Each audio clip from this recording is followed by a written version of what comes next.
आज आपण अतिशय जड अंत करणारे बाबांना अखेरचा दंडवत करण्यासाठी उपस्थित आहोत.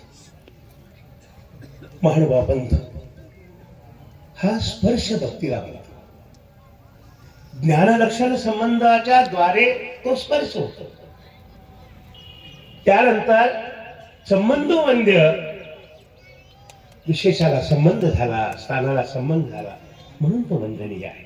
असा स्पर्श भक्तीची परंपरा जोपासणारा पंथ. आणि म्हणून प्रत्येक महान भावाच्या हृदयाला त्या ज्ञानाचा स्पर्श झालेला आहे, त्या भक्तीचा स्पर्श झालेला आहे. आणि सर्वज्ञ श्री चक्रधर प्रभूंनी त्यांना दिलेली ती सेवा व्रताची दीक्षा आहे. दास्य मोचक सेवा मुक्तीदायी साधना. कुठल्याही साधनानं मुक्ती मिळत नाही, फक्त सेवेने मिळते.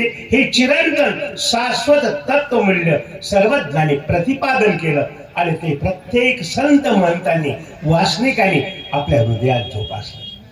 महानुभाव पंथाचा 75 वर्षाचा हा प्रवास आम्ही बघत असताना आज आम्हाला अतिशय अतीव आनंद होतोय. बाबासारखी सेवाव्रती माणसं या पंथाला लाभली आणि त्याचबरोबर आजचा महानुभाव पंथ. मी भालखेडीच्या कारंजेकर बाबांच्या कार्यक्रमात सांगितलं होतं की महानुभाव पंथ हा तरुणाईने नटलेला आहे, समृद्ध पंथ झालेला आहे. समृद्ध आज या ठिकाणी सगळी तरुणाई महानुभाव पंथाच्या विचाराला, तत्वाला पुढे नेण्यासाठी कटिबद्ध झालेली. फक्त ती आडाणी नव्हे, तर महानुभाव पंथामध्ये 200-250 शास्त्री निर्माण झाले. अनेक स्त्रिया शास्त्री झाल्या, PhD झाल्या. हे सगळं महानुभाव पंथाच्या पुरोगामित्वाचं द्योतक आहे. आणि म्हणून आज आम्ही बघतो की कसं होईल पंथाचं, पण महानुभाव पंथात तसं नव्हे. हा सर्वज्ञांचा वर आहे. तू फक्त प्रयत्न कर, चावावे गिळावे असे फक्त चावणारे गेलं तुझ्या हातात. परमेश्वराचा तो आशीर्वाद आहे, तुम्हाला काही कमी पडणार नाही. आज महानुभाव पंथाची पोकळी भरून काढण्यासाठी आम्हाला वाटलं बाबा गेल्यानंतर काय होईल, बिडकर बाबा गेल्यानंतर काय होईल.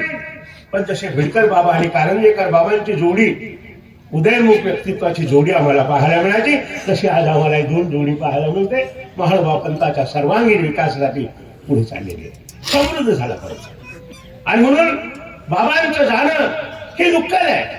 पण जातस्य ध्रुव मृत्यू ध्रुवम जन्म मृत शक्य तस्मात् परिहर्ते नत्वम सोचित. जन्मला तो जाणार आहे, जाणार तो जन्म आहे. पण महानुभाव पंथ हा परमेश्वरीय पंथ असल्यामुळे तो परमेश्वराला प्राप्त झाला, तिथून तो वापस येणार नाही आहे. आणि म्हणून अशा प्रकारच्या बाबांच्या या श्रद्धांजलीच्या कार्यक्रमात आणि कालपासून बघतोय मी मंगेश शास्त्रींना बाबांचा मिळेला भरभरून आशीर्वाद.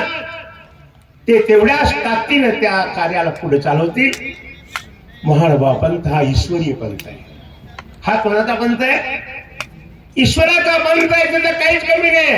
प्रत्येक व्यक्ती गेला तर त्याच्या कर्तृत्वाने, त्याच्या आशीर्वादानं समाजामध्ये समृद्ध माणसं तयार होतील. महानुभाव पंथाची परंपरा पुढे अशाच प्रकारचे देवत चालतील.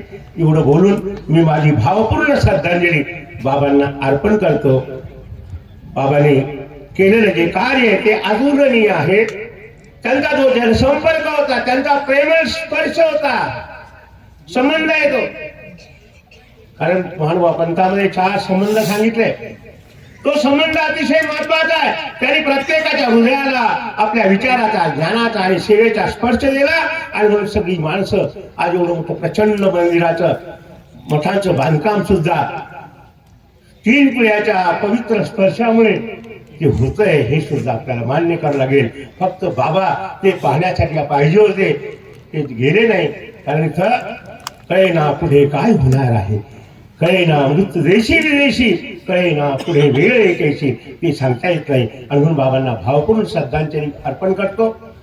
या ठिकाणी धुळे आश्रमच्या वतीने, सातार संत परंपरेच्या वतीने बाबांना भावपूर्ण श्रद्धांजली अर्पण करतो. दंडवत.